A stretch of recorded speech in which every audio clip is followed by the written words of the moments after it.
trabalhando no desenvolvimento e na coordenação de uma rede de vigilância genômica no Brasil.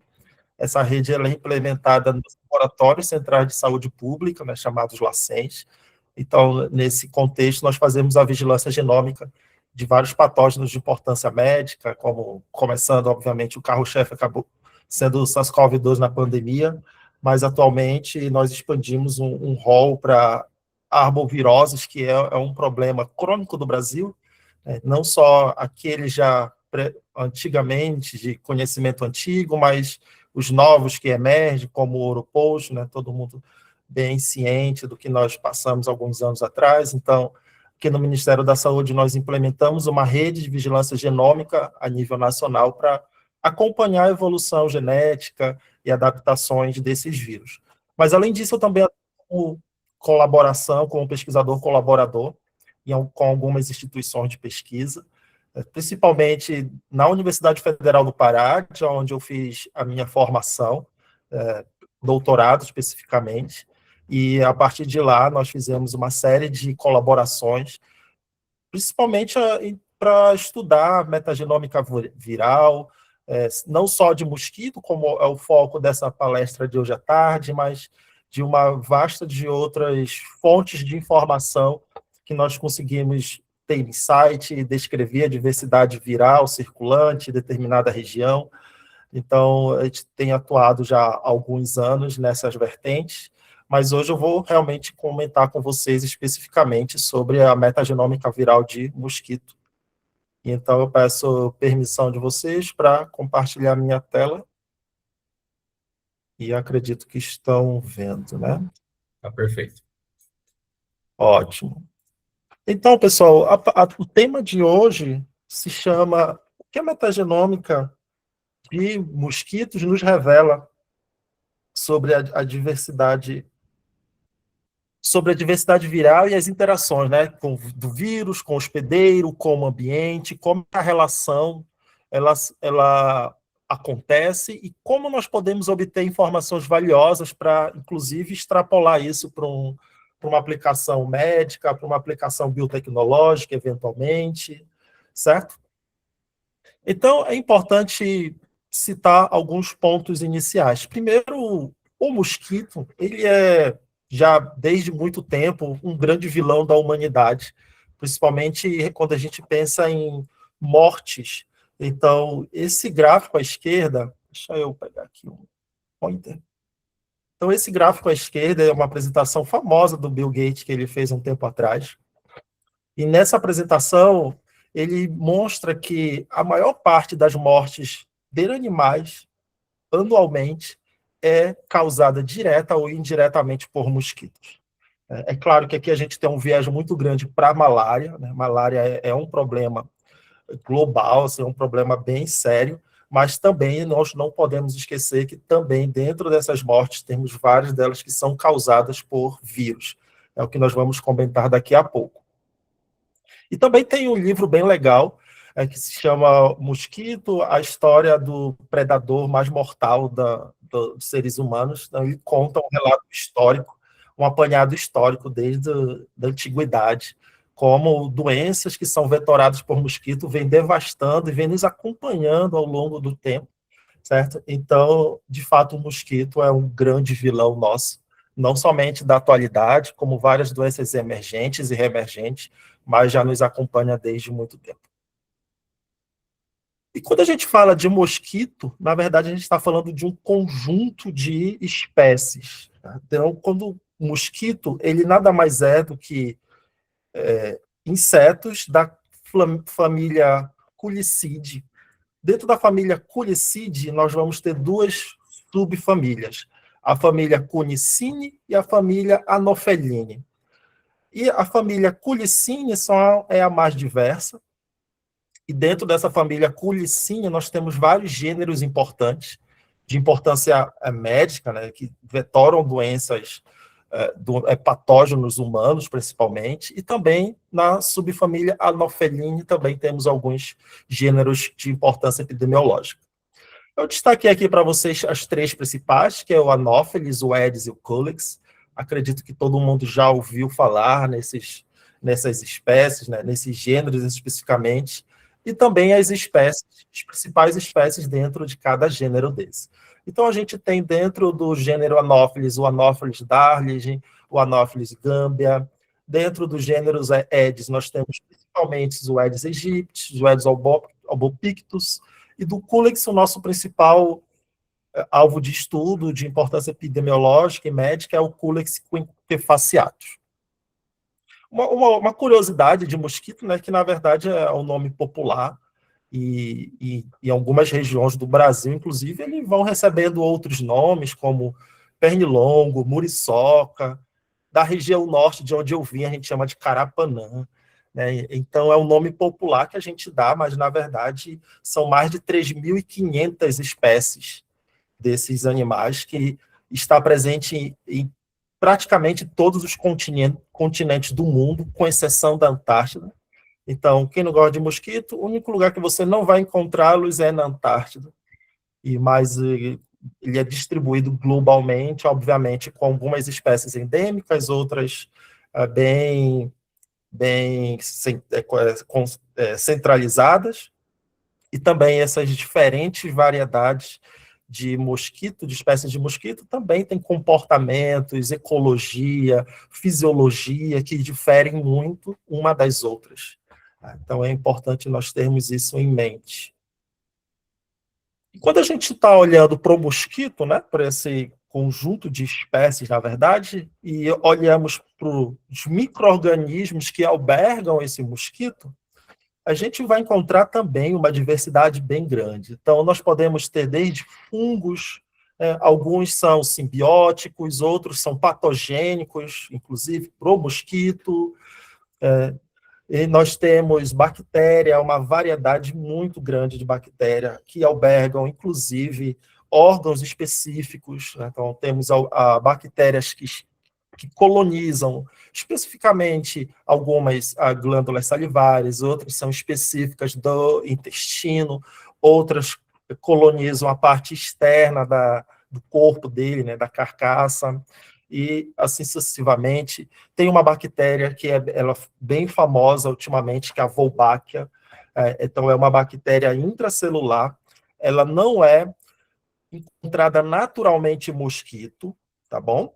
Mas estudos mostraram que ela tem a capacidade de modular a fisiologia do mosquito, ela é inserida de forma artificial, né? E essa bactéria, a partir de uma modulação fisiológica no mosquito, torna o mosquito refratário à infecção de arbovírus. Então, desde anos atrás, o Brasil e outros países têm adotado uma estratégia de disseminação de bactérias infectadas com Wolbachia. Então, é uma biotecnologia, e que esses mosquitos, né, com essas modificações da sua microbiota, têm sido muito utilizados para diminuir ou impedir a proliferação de vírus patogênicos que são vetorados por esses mosquitos. Então, nós podemos encontrar a Wolbachia na microbiota de mosquito, mas ela não é naturalmente oriunda da microbiota de mosquito, ela foi encontrada originalmente em drosófilas, mas também está presente em alguns outros insetos. E é claro que a gente não pode deixar de falar dos vírus, né, que é o alvo, é o objetivo dessa palestra. Então, na verdade, nós vamos ter uma variedade muito grande desses mosquitos. Tá? Então, existe algum desses vírus, né, dos vírus que albergam esses mosquitos. E existem vários desses vírus que é amplamente conhecida, principalmente da comunidade brasileira, uma vez que esses vírus já vêm causando surtos, epidemias, né, não só de hoje, mas a longas datas no Brasil, certo? Então, a gente conhece, por exemplo, o vírus da dengue, vírus chikungunya, febre amarela, zika vírus, certo? Mas também não só vírus, alguns outros patógenos também são transmitidos por mosquito, como filariose, malária. Mas quando nós estamos estudando especificamente vírus, a microbiota viral, né, não só desses mosquitos, mas de um modo geral, a gente está usando um conceito chamado de viroma, tá bom? Então, em alguns momentos da palestra, eu vou chamar esse conceito viroma, mas entendam que viroma nada mais é do que a totalidade da comunidade viral presente no determinado organismo, seja esses vírus patógenos, comensais, endossimbióticos, mas que estão presentes ali naquele hospedeiro. Tá? Então, pode ser, inclusive, um viroma transiente, né? Um viroma que vai mudando em determinadas condições, determinados fatores, mas existe também o que a gente chama de coreviroma, né? Um viroma que ele é mais estável ao longo em diferentes fatores. Então, existe, na verdade, uma dinâmica desse viroma. Então, é isso que a gente vai tentar estudar. Que fatores provocam alterações nesse viroma? Será que é a espécie? Será que existem fatores ambientais, fatores climáticos, enfim, uma série de fatores que pode ocasionar a variação desse viroma e quais insights, quais aplicações nós conseguimos ter, então, a partir disso. E quando nós estamos estudando vírus que albergam mosquitos, nós vamos, pedagogicamente, dividi-los em dois grupos. Existem os arbovírus, que nada mais é do que um acrônimo das palavras artrópode bornevírus, que são vírus, então, transmitidos por artrópodes. Tá? Mas no nosso, então, mosquito nada mais é do que um artrópode, mas existem outros arbovírus que não necessariamente vão infectar apenas ou vão ser transmitidos apenas por mosquito, mas tem arbovírus, por exemplo, que são transmitidos por carrapato, tem arbovírus que são transmitidos por pulga e outros tipos de artrópodes, obviamente. Mas os arbovírus, eles têm um ciclo bem característico. Eles têm a capacidade de se replicar em células de artrópode, né? Especificamente, no nosso caso, vamos chamar de mosquito, vamos considerar apenas os mosquitos. Então, eles têm capacidade de infectar e se replicar em mosquito, mas também eles têm a capacidade de infectar e replicar em invertebrados. Nesse caso, normalmente, a gente está dando ênfase ao ser humano. Então, os arbovírus mais clássicos que nós conhecemos, né? Vírus da dengue, chikungunya, zika, febre amarela, certo? Então, esses vírus, obrigatoriamente, têm que ter esses dois ciclos. Um ciclo no vetor, né? Que é o mosquito, e um outro ciclo no hospedeiro, que a gente pode chamar, então, de um vertebrado, como um ser humano, como um outro mamífero e etc. Mas existe um outro grupo que a gente chama de vírus específicos de inseto. Então, que para o nosso contexto, a gente pode chamar também de vírus específicos de mosquito. E esses vírus, na verdade, eles albergam exclusivamente os mosquitos. Tá? Então, eles não têm a capacidade de se replicar em outros seres vivos que não sejam necessariamente os mosquitos. E é claro que eles são menos conhecidos porque, obviamente, eles não vão causar doenças, né? E muitas vezes não causam doenças nem mesmo, na maioria das vezes, na verdade, eles nem são patogênicos para os próprios hospedeiros dele, dos mosquitos. Então, eles entram, infectam, se replicam, são transmitidos de forma sem causar nenhum dano ao hospedeiro. Então, alguns exemplos que vocês podem encontrar que são bem descritos na literatura, é o Culexiflavivírus, o Self-Fusion Agent Vírus, o Facovírus. Tá? Então, a gente vai trabalhar com essas duas classes. Obviamente que esses dois grupos, em algum momento, eles vão co-infectar o mosquito, e aí a gente também tem uma dinâmica muito interessante desses padrões de co-infecção. Então, como eu disse, os vírus específicos de inseto têm um padrão de transmissão e manutenção exclusivo nos mosquitos. Então, eles vão infectar, se replicar, ser transmitido para outros mosquitos, e isso pode ocorrer de forma horizontal, de forma vertical, e durante a cópula, de várias outras formas. Daqui a pouco eu mostro um pouco mais de detalhe as formas que essa transmissão desses vírus específicos de inseto pode ocorrer. E, obviamente, que a gente também tem os arbovírus com o seu ciclo de transmissão, que não somente ocorre dessa forma, Os arbovírus também são transmitidos de forma horizontal e vertical nos mosquitos, mas eles também têm um ciclo muito importante, que é o ciclo de replicação nos vertebrados, certo? Então, seja ele um mamífero, uma ave, basicamente são os principais ciclos de transmissão desses arbovírus. Quando a gente fala dos vírus específicos de inseto, eles têm um ciclo de manutenção bem característico e bem variado, diga-se de passagem. Tá? Então, nessa ilustração, eu vou descrever alguns desses principais mecanismos, como eles se mantêm na natureza. O primeiro aqui, na figura A, né, na imagem A gente vê que, vocês podem perceber, né, que esses pontinhos vermelhos são representativos das partículas virais. Então, eles podem ser transmitidos através do fonte de alimento. Tá? Então, e vale a pena destacar aqui, inclusive, que macho e fêmea dos mosquitos têm padrões de alimentação diferenciado. As fêmeas, elas são hematófagas, ou seja, elas se alimentam de sangue, elas fazem o repasto sanguíneo, e que esse sangue vai servir de alimento durante o seu período de produção da sua prole. Os machos se alimentam de néctar, se alimentam de fontes vegetais, geralmente. Tá? Então, é nesse momento que o macho está se alimentando de néctar, pode haver ali o depósito de partícula viral que está presente na microbiota de um macho, e depois um outro macho vai se alimentar nesse mesmo local de alimento e contrair os vírus, pela diversidade, né, aquele conjunto de vírus que foi depositado, então, por macho que foi se alimentar ali anteriormente. Então, a fonte de alimento dos mosquitos é uma importante forma de transmissão e manutenção desses vírus específicos de inseto. A outra forma é no próprio ciclo larval.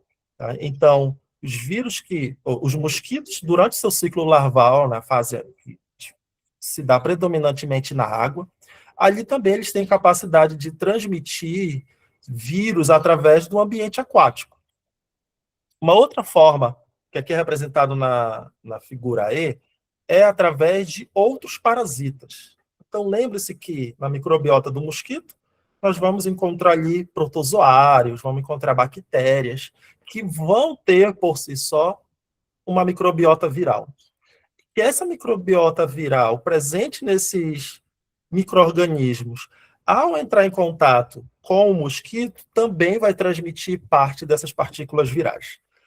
Tem outras duas formas, que é bem também já conhecida, é a transmissão vertical, né? Ou seja, a mãe transmite para a sua prole parte dessa diversidade viral, né? dessa composição viral, e também durante a prole, macho e fêmea podem também transmitir e compartilhar uma composição viral. Então, veja que a forma como esses vírus são mantidos na natureza é bem variado, e veja que nós não podemos jamais negligenciar o papel do ambiente, tá? Seja onde esses mosquitos, a fase larval se desenvolve, seja a forma de alimento, né, a fonte de alimento que esses mosquitos estão adquirindo. Então, veja, é bem dinâmico, e isso também deixa a dinâmica do viroma desses mosquitos bem complexa.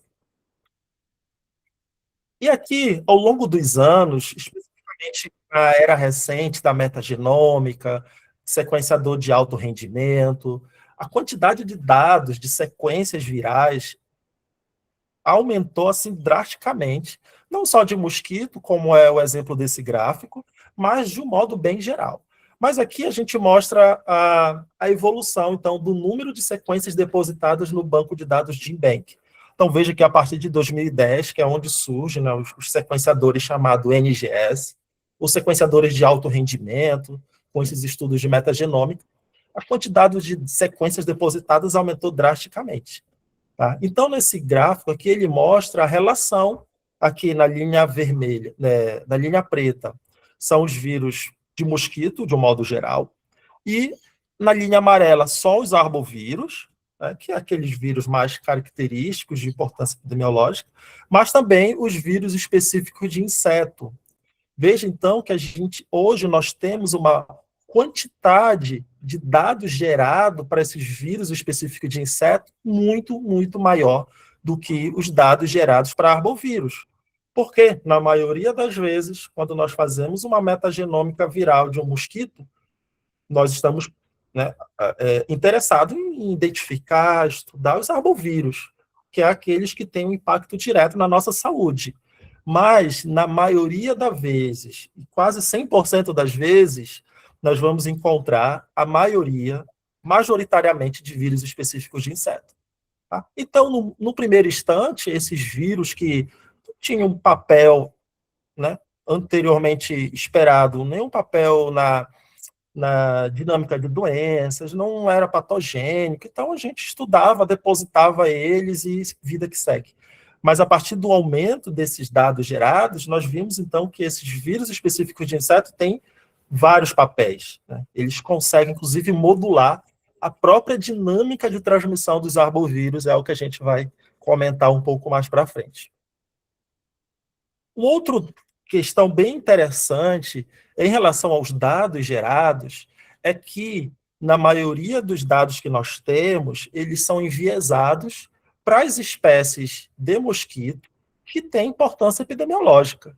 Aqueles que nós já conhecemos, que transmitem doenças amplamente conhecidas. Então, existem 3 gêneros principais de mosquito que são responsáveis por transmitir essas doenças: o Culex, o Aedes e o Anopheles. Né? Então, cada um desses transmite aí um conjunto de doenças.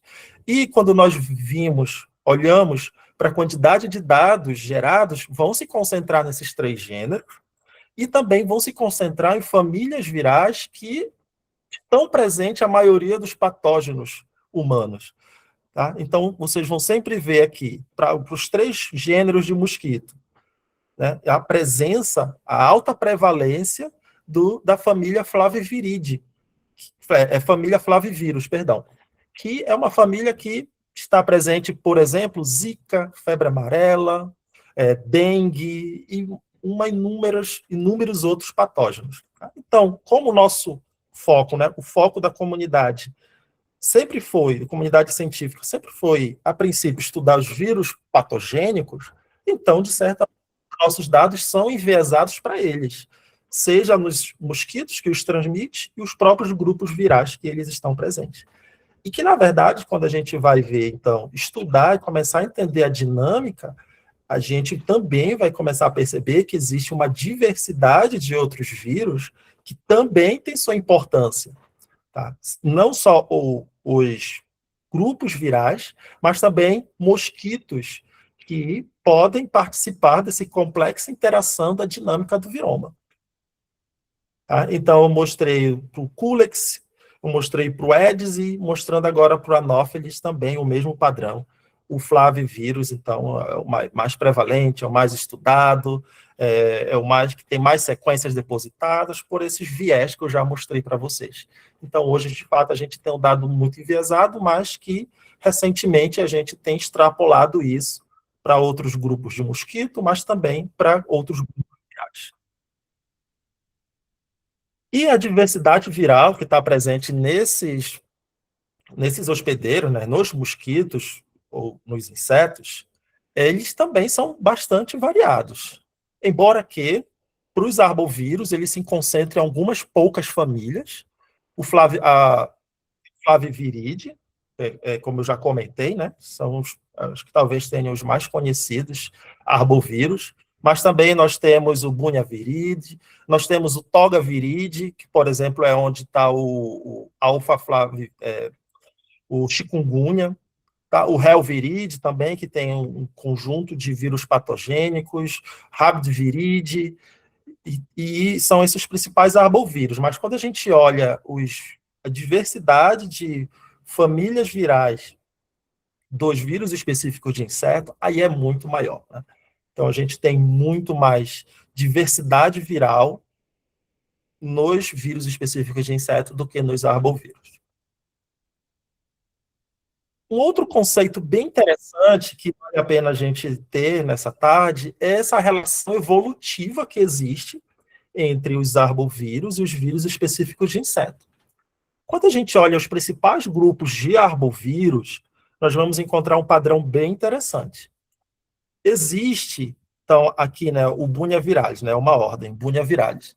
Então, existem os principais gêneros dentro deles, e dentro desses gêneros vão ter alguns que são específicos de inseto, e vão ter alguns grupos que existe a presença dos arbovírus. E quando se faz uma reconstrução evolutiva dessa ordem, nós vamos encontrar nas famílias mais basais, nas famílias mais ancestrais, vírus que são exclusivos de inseto. O mesmo evento a gente vê no Flaviviridae. Nós vamos ter grupos que está presente os arbovírus, mas vamos ter grupos que têm apenas os vírus específicos de inseto. E quando a gente faz uma reconstrução evolutiva, na base dessa história evolutiva vão ter os vírus específicos de inseto. Para Togaviridae, a gente não consegue perceber exatamente essa relação, tá? Mas aí fica talvez uma história ainda contada pela metade. O que isso quer nos dizer, de certa forma? É que os arbovírus e os vírus específicos de inseto, né, dessas famílias, em algum momento no passado, eles compartilharam um ancestral comum. Isso quer dizer, então, que um vírus específico de inseto, em algum momento no futuro, pode se transformar no arbovírus? Teoricamente, sim. E isso possivelmente aconteceu no passado, mas não há nenhum relato, né, durante esse período amostral, durante esse período de estudo, que nós conseguimos identificar esse pulo de hospedeiro. E existem várias barreiras para que isso aconteça. Barreira genética, barreira fisiológica, um vírus que infecta um mosquito, ter a capacidade de infectar simultaneamente um ser humano, por exemplo, são barreiras antivirais completamente diferentes, estratégias de escapar do sistema imune completamente diferentes, células que ele tem que replicar completamente diferentes. Então, não é um pulo evolutivo tão fácil ou tão comum, mas que a gente, de fato, tem observado que isso em algum momento aconteceu no passado. Isso aqui, para exemplificar melhor essa história, é a filogenia do gênero Flavivírus. Então, a gente percebe que existem grupos específicos relacionados ao tipo de hospedeiro. Então, a gente tem um grupo aqui, né, o grupo filogenético, que são os grupos dos vírus específicos de inseto, né? Ou seja, aqui nesse grupo está toda a galera, todas as sequências virais, todas as espécies virais que são exclusivas dos insetos. Tem um outro grupo aqui, que são os vírus transmitidos por carrapato. Tá? Então, existe um grupo de vírus que infectam outros animais, né? Mamíferos, por exemplo, que são transmitidos por carrapato e eles têm um agrupamento monofilético dentro do gênero Flavivírus. Tem outro grupo aqui que são hospedeiros bem variados, e existe também acabou que na árvore ela está bem discreto, mas existe aqui, então, os flavivírus transmitidos por mosquito, que são aqueles que todo mundo já conhece, né? Febre amarela, zika, dengue, eles estão aqui, e todos eles também formam um grupo monofilético dentro do grupo flavivírus. Então, veja que a evolução, né, desses grupos virais, ela parece ser dependente do seu próprio hospedeiro. Tá? Então, isso é uma informação bem importante também para nós termos. Uma outra coisa que nós percebemos é quando nós estudamos e avaliamos apenas o grupo, por exemplo, dos vírus específicos de inseto, tá? Nesse caso aqui é aquele grupo do flavivírus, a gente vê que existe uma certa congruência entre a filogenia do vírus com a filogenia dos seus possíveis hospedeiros, né, dos seus principais hospedeiros. Então, a gente vê aqui que, na maioria das vezes, os vírus que infectam Culex tendem a formar um grupo monofilético. Assim, a gente observa também, aqui em vermelho, os vírus que infectam Anopheles, o outro aqui que infecta Aedes. Então, parece que existe um padrão de evolução do vírus dependente do seu hospedeiro. pode acontecer transmissão entre espécies? Pode, mas isso a gente vai ver daqui a pouco, que existe algumas barreiras para que isso aconteça. E pelo que a gente percebe é que a própria dinâmica de manutenção desses vírus, que também vai impactar na sua evolução, é dependente do hospedeiro, né? Então, cada hospedeiro vai ter um modo de vida, vai ter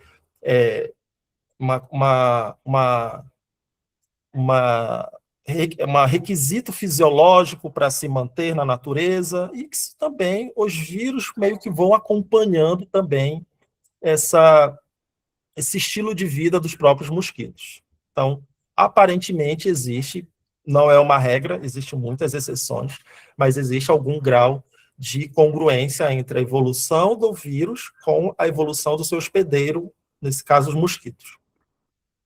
Tá, isso aqui é uma outra árvore filogenética mostrando exatamente isso, basicamente a mesma coisa, que é a formação da topologia muito semelhante entre, nesse lado esquerdo, os vírus específicos de inseto e seus principais hospedeiros, e aqui do lado direito é a filogenia desses próprios hospedeiros, então a gente vê que existe uma certa congruência nessas duas árvores. E então, como eu estava falando, existe vírus que têm capacidade ou que são encontrados, na verdade, em diferentes espécies de mosquito. Tá? Então, quando a gente olha, por exemplo, faz a comparação desse estudo, né? Fez a comparação entre vírus que estão presentes no Aedes albopictus e vírus que estão presentes no Aedes aegypti, ou seja, duas espécies de mosquito do mesmo gênero, a gente encontra, marcado em vermelho, uma grande variedade de vírus que tem a capacidade de se replicar em ambos. Nesse outro estudo, que ele avaliou a diversidade do viroma, os vírus encontrados no Aedes aegypti, em verde, e no Culex quinquefaciatus, em vermelho, ou seja, outro gênero, existe uma clara separação entre eles. Então, existe uma estruturação do viroma que parece ser mais dependente do gênero do que das espécies dentro do mesmo gênero. Certo? Então, isso é um dado que a gente já tinha observado na literatura.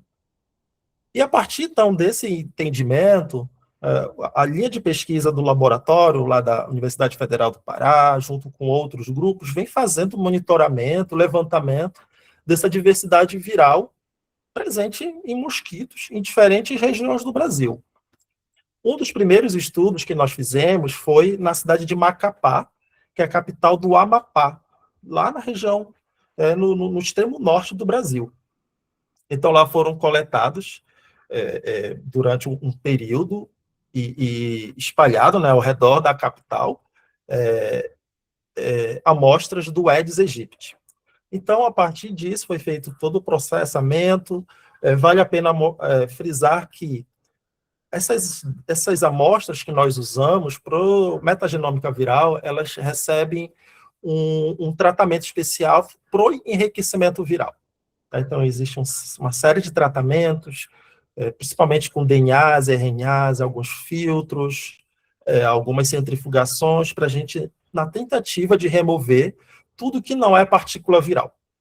E aí depois a gente, com essa amostra enriquecida de material genético viral, partícula viral especificamente, a gente faz o sequenciamento de alto rendimento e depois faz o processamento para descrever, então, a diversidade viral presente nessas amostras. E é isso que foi publicado nesse artigo, que foi, inclusive, um dos artigos da minha tese de doutorado. Vou mostrar para vocês alguns principais resultados. A primeira é que, de fato, nós encontramos uma série de sequências virais que são possíveis de novas espécies. Então, quando a gente faz o estudo desses dados metagenômicos, é bem comum encontrar prováveis espécies novas, né? Ou seja, espécies ou sequências que têm baixa homologia com as sequências depositadas em bancos de dados públicos. Tá? Então, inclusive, vários desses grupos, eles não têm uma taxonomia bem definida. São sequências virais que vão sendo depositados em bancos de dados públicos, isso demora um certo tempo para se ter uma caracterização taxonômica completa desse grupo. Então, isso que nós observamos nas maioria dos dados que nós temos, especificamente nesse trabalho. Um deles é um grupo que é nomeado, que ele, na verdade, é um grupo irmão do Luteoviridae, da família Luteoviridae, e do gênero Sobemovírus. São dois grupos já bem conhecidos de vírus por infectar mosquito, mas existe um grupo irmão que a gente chama de Luteosobemovírus. E dentro desse grupo existe a sua maioria vírus que são infectantes de mosquito. Tá? Então parece aqui eu destaco, é destacado em vermelho as sequências que nós obtivemos desse material sequenciado lá do Macapá, e junto com esse grupo teve uma série de outras sequências que também foram obtidas de mosquito, e mosquito Aedes aegypti na maioria das vezes. Então é aquele caso que nós já havíamos identificado na literatura. Parece que existe, de fato, um padrão de associação com o hospedeiro, né, na sua descrição evolutiva. O mesmo evento, né, a mesma descrição nós conseguimos ver para um outro grupo, só que desse Iflav-like vírus. Então, novamente, é um grupo irmão do gênero Iflavírus, mas quando a gente observa a filogenia, todos os grupos que estão marcados aqui com esse quadrado laranja são sequências obtidas de mosquito, e aqui em vermelho, então, são as nossas duas sequências. Veja que, novamente, todas as sequências obtidas de mosquito formaram um grupo monofilético. Novamente, observando uma associação com seu hospedeiro. E, por fim, nesse grupo de dado, a gente observou novamente o mesmo fenômeno para a família Permutotetraviridae. Aqui nessa figura mais inferior, a gente observa, então, um grupo monofilético, novamente, que foi obtido, todas as sequências obtidas de mosquito. Então, de fato, o que a gente observa é uma clara associação no padrão de evolução viral desses vírus de mosquito com outras sequências virais que infectam também mosquito e, geralmente, o mesmo gênero. E isso aqui é um outro estudo também que a gente observou exatamente a mesma coisa. Um outro estudo, esse mais recente, nós fizemos um levantamento de uma região um pouco mais restrita e que tem características ecológicas também um pouco diferenciadas. Então, nesse estudo, foram feitas coletas no Zoológico de São Paulo, em vários pontos específicos, né? Então, veja que, para quem conhece, Zoológico de São Paulo é cercado por uma região altamente urbanizada, né? Fica, na verdade, um fragmento florestal na cidade. E dentro do zoológico, nós fizemos vários pontos de coletas relativamente diversificado, alguns em áreas de floresta, né, um pouco mais densa, outros próximas de alguma construção civil, algum prédio, né, alguns, inclusive, próximos a recintos específicos, como recinto de ave, recinto de mamífero. Tá? Então, nós fizemos coletas em diversos pontos no zoológico, e foram feitas também variações de altura, né, de acordo com a espécie de mosquito que se esperava coletar. Então, tivemos armadilhas posicionadas a 1,5 m, e também armadilhas posicionadas mais alto, nas copas das árvores, que variou ali de 6 a 10 metros de altura.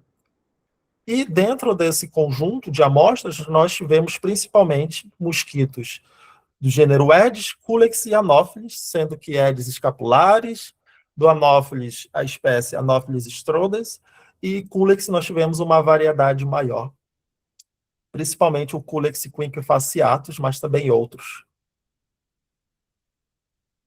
E o que é que nós identificamos, então, a partir da descrição viral, da composição do viroma dessas amostras? Tá? Então, nesse gráfico, ele vai mostrar a abundância relativa dos principais ordens virais que nós identificamos. E existem 3 ordens virais que são predominantes nessas amostras. A primeira é a ordem Picornaviralis. Então, veja que ela está em alta abundância em várias amostras. E Coronavirais, na verdade, é meio que esperado, porque é uma ordem viral, assim, que alberga inúmeros hospedeiros, bem variados, não só insetos, mas também vertebrados e etc. Então, é relativamente esperado que se encontre muito Picorna viralis em várias amostras. Um outro ordem que também teve uma alta abundância em várias amostras é a Nodamuviralis, que esse sim já é uma ordem viral que é frequentemente ou majoritariamente encontradas em mosquito. Especificamente são os vírus, e todos esses vírus, na verdade, compõem essa ordem viral. Eles são os vírus específicos, são aqueles vírus específicos de inseto, ou seja, não tem nenhum vírus patogênico nessa ordem. E o outro é o Sobele viralis, que ele é um pouco interessante, porque é uma ordem viral que nós encontramos também muito em mosquito, mas também existem várias espécies, vários grupos dentro dessa ordem que infectam plantas. E isso talvez depois vocês vão perceber que fez sentido nós encontrarmos vírus que potencialmente infectam plantas nos mosquitos. Talvez vocês possam até já ter uma ideia por que isso aconteceu. Quando nós olhamos para os espécies virais que são mais frequentes e mais abundantes, nós tivemos alguns que são que vale a pena destacar aqui.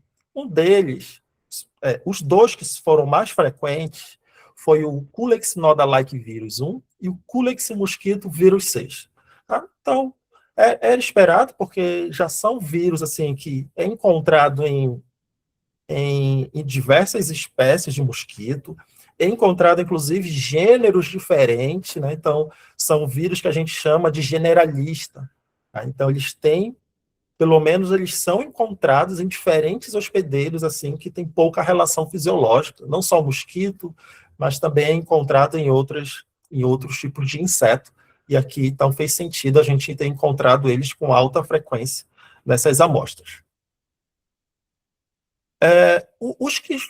A questão também, vale a pena destacar, é que tem alguns vírus que eles têm uma alta abundância, ou seja, parece que eles tiveram uma alta carga viral dentro desses hospedeiros e que também eles conseguiram replicar em algumas em diferentes espécies. Por fim, outros casos que vale bem a pena destacar é que nós encontramos alguns vírus que não são arbovírus, mas que foram encontrados no mosquito. A gente tem, por exemplo, um vírus de morcego, que se chama Washington Bat picornavírus, e um mosquito de ave, Avian Associated Calycivírus 5. Esses vírus, eles não têm a capacidade de se replicar em inseto, ou pelo menos não existe essa descrição na literatura. Mas o que nos leva a crer que nós encontramos esses vírus nesses mosquitos, né, nessas amostras?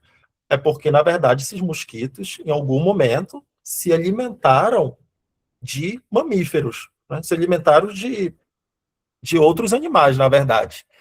Isso também a gente consegue encontrar com uma relativa frequência, né, a presença de alguns vírus que não replicam, eles de fato não vão infectar e se replicar no mosquito, mas eles vão estar presentes ali, principalmente por causa desse repasto sanguíneo. Então, nós vamos encontrar vírus assim bem aleatórios, como vírus respiratório humanos, né? Ou seja, um mosquito picou, se alimentou, né, de um indivíduo que pudesse estar doente, infectado por esse vírus, e na metagenômica a gente faz a identificação deles. Então, isso, inclusive, nos dá alguns insights para algumas aplicações específicas, que eu vou também comentar daqui a pouco com vocês. Depois a gente avaliou qual é o impacto de diferentes fatores em alguns parâmetros ecológicos. Então, a gente viu como o gênero de mosquito, como a altura da armadilha e como os diferentes locais de coleta impactam na diversidade do viroma. Nós avaliamos 3 métricas especificamente. Uma métrica é a unidade taxonômica operacional, a outra é o índice de Shannon e a outra é a abundância. O que nós observamos é que, em apenas 2 parâmetros, nós observamos diferença para um fator específico, que é o gênero de mosquito. E nós observamos, então, que existem diferenças estatísticas por medições, nesse caso foi feita uma nova, na diferença da diversidade viral, medida tanto pelo índice de Shannon quanto pelas unidades taxonômicas operacionais. Nós não observamos diferença na altura da armadilha e também nos diferentes locais de coleta. Tá? Então, o que a gente tem aqui é que o gênero do mosquito, de alguma forma, está relacionado com, né, a gente observou essa diferença na estrutura do viroma, especificamente para o gênero do mosquito. Quando nós fizemos uma análise multivariada para observar como forma, né, essas diferenças, esses diferentes fatores, nós observamos que, quando analisamos a variável gênero de mosquito, nós observamos 3 grupos bem característicos.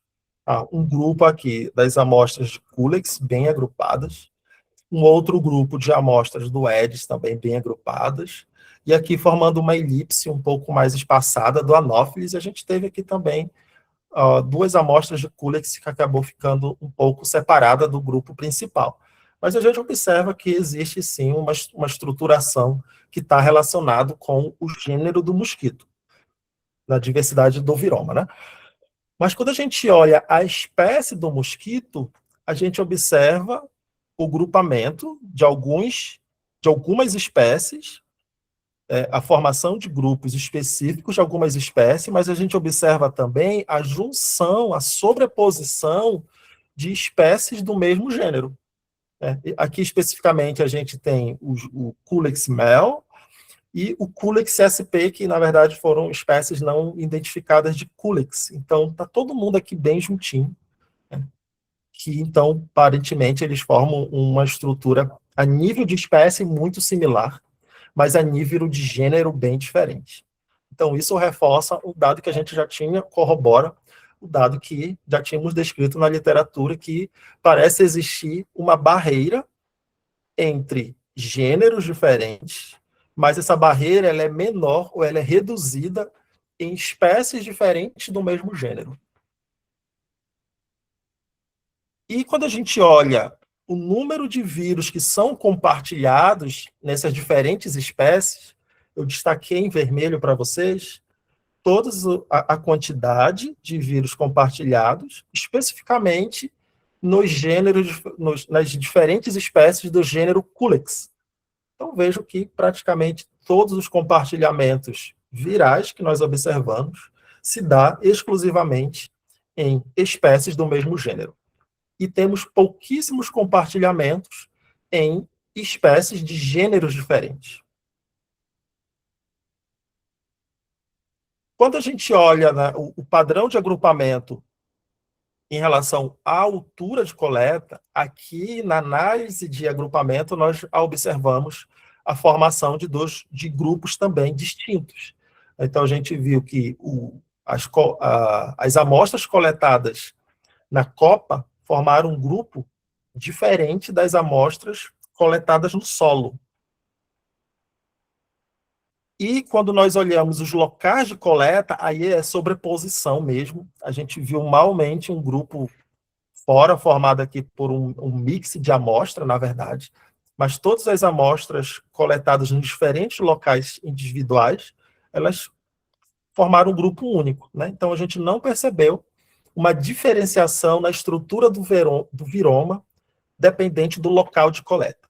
Mas a gente percebeu um forte efeito do gênero do mosquito e um efeito secundário em relação à altura que foi realizada a coleta. Por fim, quando a gente olha quais vírus quais os hospedeiros, os possíveis hospedeiros dos vírus encontrados no mosquito, né, isso em relação ao que é descrito na literatura, obviamente. Então, aqui nós vimos os hospedeiros que são descritos para esses vírus no NCBI e o hospedeiro da nossa coleta, né? Especificamente Culex, Aedes e Anopheles. A maioria dos vírus que eu destaquei aqui já eram previamente descritos por albergar outras espécies de mosquito, Culex, Anopheles, né? E outras espécies. Mas nós encontramos também um conjunto de sequências, né, de espécies virais que albergam vertebrados. E que, novamente, né, não necessariamente eles são arbovírus, ou seja, eles têm a capacidade de se replicar no inseto e são transmitidos para outro vertebrado, ou para um mamífero, qualquer que seja. Mas simplesmente a presença dele no vírus, no mosquito. Tá? Então, nós encontramos um conjunto de sequências que são de vertebrados presentes em mosquito. Encontramos também vírus de bactéria, vírus de fungo, vírus de planta, vírus de outros artrópodes. Então, veja que a composição viral, o que nós encontramos na microbiota do mosquito, é bem diverso. Tá? E isso também tem uma relação, como eu disse, com o próprio estilo de vida, né? O que ele se alimenta, aonde ele vive, e etc. E aqui, quando a gente olha, durante aquele processamento que eu disse de enriquecimento viral, obviamente que ele não é 100%, e ainda assim a gente consegue recuperar muitas leituras não virais. Então, veja que, na maioria das sequências não virais, das leituras não virais, do inseto, né? Ou seja, do próprio hospedeiro, mas nós encontramos muitas leituras, sequências genéticas de protista, especificamente muitos protozoários aqui desse grupo, que são micro-organismos que estão presentes na microbiota do mosquito, que esses micro-organismos também têm sua microbiota específica. Tá? Então, por isso que a gente acaba encontrando muitos vírus que não necessariamente infectam. Também encontramos muitas leituras de bactéria e também planta, que está destacado aqui nesse roxo claro. Então, isso reforça muito que a microbiota do mosquito ela é dependente do ambiente que vive. Ou seja, onde esse mosquito se alimenta, né? Obviamente, os machos, mais especificamente os machos, se alimentam de néctar, então eles vão usar a matéria vegetal e durante o sequenciamento nós vamos encontrar não só DNA vegetal, né, material genético vegetal, mas também vírus que possam estar nesse tecido vegetal.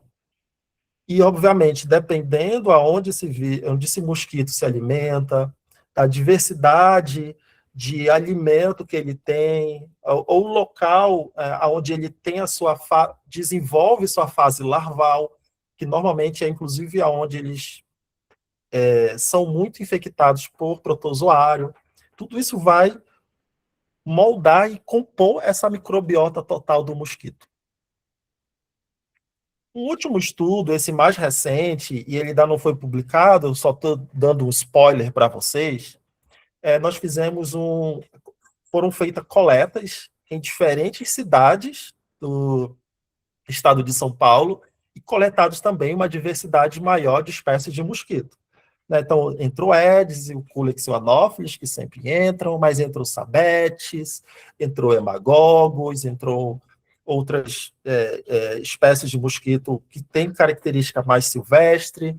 E aí, o que nós queremos responder com isso? Existe diferença no viroma entre os mosquitos urbanos, caracteristicamente urbanos, daqueles que têm mais a característica silvestre, que existe, né, diferenças fisiológicas e de ecologia dessas diferentes espécies de mosquito.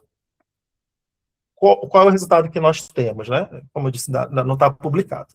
A diversidade viral ela é bem parecida, tá? Então, não existe uma diferença na diversidade viral dos mosquitos silvestres dos mosquitos urbanos. Mas quando nós olhamos para quais os fatores que melhor explicam essa diversidade viral, novamente aqui, né? fazendo uma análise de permanova, nós vimos que 30% de toda a variação do viroma é explicado pelo gênero do mosquito, e não pela espécie, ou outros fatores que nós avaliamos, como local de coleta, altura, né? Nós fizemos novamente coletas, tanto de solo quanto de copa, e também não está relacionado a o local, no sentido se é urbano, se é silvestre, mas o maior fator de explicação das diferenças do viroma de mosquito está relacionado ao gênero do mosquito. Isso é bem interessante. Isso aqui mostra como ocorre essa interação e compartilhamento de espécies virais. O que é que nós observamos? Né? Então, enquadrados são os mosquitos, né? Separados por tribo, e nos círculos são os vírus. O Culex, ele tem um papel central nesse compartilhamento. O que, na verdade, é o mosquito Culex? É aquele que tem um comportamento mais urbano, tá? É aquele que fica em ambiente mais antropotizado. Então, ele fica muito central nessa rede de conexões.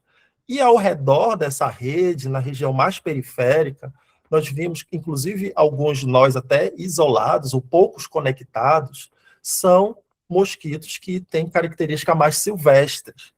Então, o que é que a gente deduz com isso? É que existe um fluxo de compartilhamento dos vírus silvestres com os vírus urbanos, mas essa troca, esse compartilhamento da composição viral ocorre de forma mais intensa em ambientes urbanizados, em ambientes antropotizados. Tá? Então, isso é um dado bem interessante, estamos ainda finalizando esse estudo e esperamos que em breve esteja publicado. Então, quais são as implicações de tudo isso? Né? Primeiro é que existe uma interação do vírus com o microbioma como um todo. Tá? Então, existem vários estudos que demonstram exatamente isso, que o vírus interage com outras bactérias, ele vai interagir bioquimicamente com receptor, né, receptores celulares do próprio mosquito. Aqui, por exemplo, nessa imagem, nesse esquema, mostra a interação desses vírus com a Wolbachia, que é a bactéria que tem a capacidade de inibir a infecção de determinados vírus. Então, é uma interação extremamente complexa que existe do vírus com o restante ambiente na qual ele está inserido ali, nesse microambiente, nesse microbioma do mosquito. Uma outra coisa que também existe dentro do mosquito é a interação vírus-vírus. Então, é bem relatado na literatura que, para mosquito, a co-infecção ela pode ter, de dois vírus, né, no mosquito, pode ter vários efeitos. Efeitos benéficos para ambos, efeito de deficiência para ambos, um competir em relação ao outro e uma relação neutra.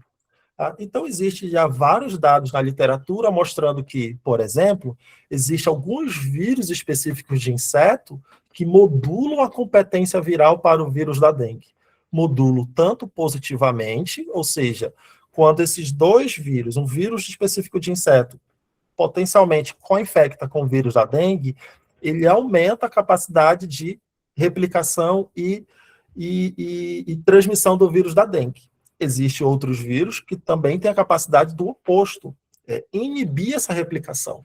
Tá? Inclusive, isso pode ser utilizado, por exemplo, como uma ferramenta biotecnológica para fazer essa modulação da competência vetorial para determinados arbovírus. E, por fim, uma outra implicação bem legal é um conceito chamado de xenovigilância. Tá? Então, isso é um artigo publicado também pelo nosso grupo de pesquisa, e eles utilizaram uma abordagem parecida, coletaram mosquitos de diferentes locais e avaliaram o microbioma como um todo. Né? Não só o microbioma, mas a diversidade genética. Então, o que eles identificaram? Que, a partir da análise genética do que existe dentro do mosquito, a gente consegue avaliar não só os patógenos, né, os vírus, bactérias que estão ali, mas a gente consegue identificar, por exemplo, a fonte de alimento daquele mosquito, seja um vertebrado, né, se ele tiver feito um repasto sanguíneo, seja um vegetal, se ele tivesse alimentado, por exemplo, de uma planta, obviamente, a diversidade do próprio vetor. Então, a gente consegue fazer, monitorando apenas o mosquito, identificar quais possíveis hospedeiros estão ali e de quais possíveis patógenos. Então, é algo que vem sendo, pode ser uma possível aplicação desses dados de metagenômica de mosquito. Tá? Então, para finalizar essa palestra, o que de fato, o que a metagenômica de mosquito nos revela sobre a diversidade viral, interação vírus-hospedeiro-ambiente? Primeiro, que nós temos uma diversidade viral extremamente rica nos mosquitos, e que essa diversidade viral ela é majoritariamente composta por vírus específicos de inseto. E que, na verdade, é exceção encontrar, por exemplo, vírus patogênicos, como a gente vem conhecendo ao longo das últimas... que vem sendo monitorado. Então, na verdade, os arbovírus são a exceção. A regra é encontrarmos aqueles vírus que são comensais ao próprio mosquito. Uma outra resposta que nós podemos dar para essa pergunta é que existe uma barreira entre determinados vírus, ou seja, alguns vírus conseguem ser mais generalistas, capazes de se replicar, ou possivelmente, né, se replicar em diferentes espécies de mosquito, mas outros são dependentes de determinado grupo, seja a nível de espécie do mosquito, ou ainda apenas de espécie do mesmo gênero. E, por fim, é que a gente percebe que o microbioma do mosquito, né, os dados metagenômicos do mosquito revelam não somente acerca do mosquito, mas acerca do ambiente que ele vive, né? Como eu já comentei, o que ele se alimenta, as outras interações, o desenvolvimento na sua fase larval, e etc, etc. Tá? Então, aqui são outros estudos que o nosso grupo tem feito, desde a descrição de novas espécies virais, mas também o entendimento desses fatores ecológicos, dessa dinâmica do viroma como um todo. E aqui, os meus agradecimentos vai principalmente para o professor Elcio Leal, que foi meu orientador de doutorado, e abriu essa porta da metagenômica viral para mim, e já estamos aí há vários anos fazendo essa colaboração bem legal. Então, todo o pessoal do laboratório, lá da UFPA também, que continuamos trabalhando até hoje. Tem também algumas pessoas que nos ajudam, que são colaboradores fundamentais, o Charles, do Instituto de Medicina Tropical, a professora Karen, também, da Faculdade de Medicina da USP, são colaboradores desse trabalho, não só desses que eu mostrei, mas de vários outros que nós atuamos em colaboração. E é isso, pessoal. Espero que tenham entendido parte do que eu quis mostrar para vocês, e fico à disposição aí para qualquer questionamento, dúvida. Perfeito, doutor Giovanni. Muito obrigado pela palestra. Foi bem interessante. Aqui no chat a gente tem duas perguntas do professor Eurico. Professor Eurico, quer fazer a pergunta para ele ou posso ler? Não, eu posso fazer, porque eu não sabia se ia... muito boa a sua aula, viu, Giovanni? Parabéns. Eu queria entender, uma coisa é um detalhe técnico, assim, que eu acho que eu perdi. Que esforços foram feitos por vocês para tentar eliminar a possibilidade de estarem sequenciando genes virais endogenizados em inseto? Ou seja, que agora são incorporados no genoma, como esses elementos virais endógenos. Perfeito. Isso é uma análise que a gente acaba escapando, mas eu particularmente ainda não me adentrei. Então, com certeza, muito do que nós identificamos como viroma, né, vírus que estão ali albergando, nada mais são do que vírus que estão endogenizados no próprio no próprio genoma do mosquito, né? Então, existem vários relatos na literatura. Uma coisa que nós tentamos minimizar é fazer a depressão de RNA exógeno, do RNA que não está encapsulado em partícula viral, mas, obviamente, que isso não é 100%, isso é uma metodologia que a gente faz no laboratório, mas quando a gente vai analisar os dados, nós encontramos, ainda assim, muito material do hospedeiro, e também a gente tenta fazer uma análise para identificar se essas sequências virais podem estar presentes em genomas de mosquito, por exemplo. Tá? Mas ainda a gente ainda não identificamos, de fato, a presença de um possível gene, um vírus endogenizado. Eu imagino que o transcriptoma seria parte da resposta, né? Para só sequenciar o que tiver expresso em RNA, para ver se, Isso. Né, se tem atividade. A outra curiosidade minha... que a gente... Que e aí a gente consegue, inclusive, ter uma dinâmica um pouco melhor, né? A outra coisa que eu queria perguntar, me aproveitando de você aqui, que você falou que achou vírus respiratório, né? Humano, e que você atribuiu isso ao fato do mosquito ter, sei lá, picado alguém e estar com o vírus ali. E a circulação desses vírus respiratórios existe realmente, mas no sangue, eu digo, mas é pouca, né? Muito pouca. E eu queria saber se algum esforço pode ser feito para ver se esse vírus está em atividade no mosquito, que seria uma coisa revolucionária, achar um vírus respiratório humano infectando um mosquito e replicando nele, entendeu? E outra coisa é viroide, se você achou algum viroide. A hepatite delta sempre foi um mistério, quem sabe tem hepatite delta em mosquito, né? Obrigado. Todos esses... obrigado, eu agradeço.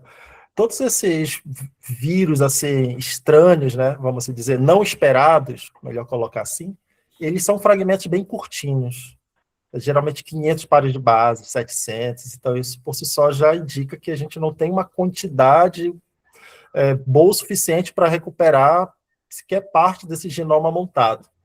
E nós já fizemos alguns estudos, não para esses vírus que a gente já conhecidamente são patógenos humanos, mas já fizemos alguns estudos de alguns vírus que até então era desconhecido da literatura, e nós fizemos a tentativa de cultivo em células de mamífero, né? Células HeLa, além das células, obviamente, do mosquito, para saber se esse vírus conseguia se replicar em célula.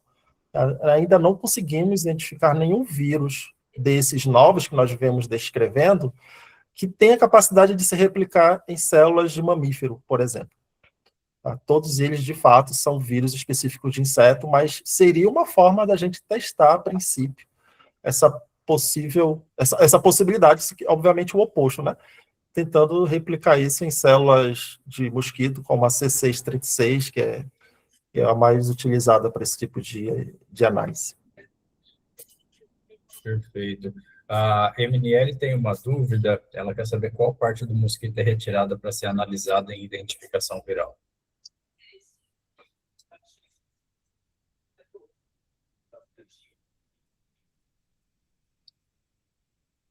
Perfeito. Hoje, os estudos que nós fizemos, até hoje, nós fizemos corpo total. E isso, obviamente, é uma forma que a gente vem trabalhando. Inclusive, um dos desdobramentos que nós vamos começar a ter, um refinamento dessa análise, é analisar partes específicas do corpo. Analisar a glândula separada do intestino, separada do restante do corpo, que possivelmente a diversidade viral também pode ser diferente entre essas diferentes partes do corpo. Mas hoje, os nossos estudos, atualmente, sempre foram analisando o corpo inteiro. Perfeito. Pessoal, mais alguma dúvida? Alguém quer fazer mais alguma pergunta? É que a gente já passou um pouquinho do horário. Acho que não tem mais nenhuma pergunta, não. Giovanni, tem o Daniel que quer fazer uma pergunta. Pode falar, Daniel. Olá, pessoal, boa tarde. Giovanni, parabéns pela apresentação, muito legal, meu caro, parabéns mesmo. Giovanni, eu estava com uma dúvida, a gente discutiu um tempo atrás, quando a gente estava lá no Ministério, um trabalho que relacionava vírus dentro de um fungo numa planta. né? E aí a dúvida seria justamente essa, né? Como que a gente poderia fazer essa relação com os dados metagenômicos que você está gerando, por exemplo? Como que a gente poderia começar a investigar essas relações simbióticas ou de competição entre essas espécies? Legal, Daniel. É uma coisa que a gente tem começado a observar com mais frequência. São vírus de planta, conhecidamente de planta, nos mosquitos. Mas ainda fica a dúvida. O vírus adquiriu alguma capacidade de se replicar no mosquito, ou simplesmente restos do alimento do mosquito. Então, e existem alguns trabalhos bem antigos que têm demonstrado que existe uma relação evolutiva entre os vírus que infectam planta com os vírus que se diversificaram em mosquito. Então, assim, ainda é um amplo campo de estudo para entender se de fato existe essa possibilidade. Alguns vírus que infectam planta são vetorados por alguns outros artrópodes, mas não mosquito. A gente não tem nenhum relato na literatura, mas a gente pode fazer vários. O primeiro seria talvez testar isso em cultura de célula. O segundo é tentar fazer estudos mais evolutivos, análise de receptores, né? Qual seria a porta de entrada dentro do mosquito que esses vírus de planta poderiam utilizar para se replicar no mosquito, ou o contrário. Então, assim, existem muitas questões ainda nesse sentido para a gente estudar e entender nesse contexto complexo de viroma de mosquito. Obrigado, Giovanni. Obrigadão. Bacana demais. Nesse trabalho, o pessoal tinha mostrado que eles, quando tiravam o vírus, o fungo deixava de produzir uma proteína essencial para a planta e a planta não conseguia mais resistir ao calor. Aí a dúvida seria justamente essa: será que esse tipo de relação acontece para outros sistemas também? Mas é uma metodologia complexa ainda de ser investigada, eu imagino. Obrigado, Giovanni. Perfeito, pessoal. Giovanni, agradeço muito a sua presença aqui no Viroclube. Fica à vontade para participar mais com a gente, com outra palestra, ou mesmo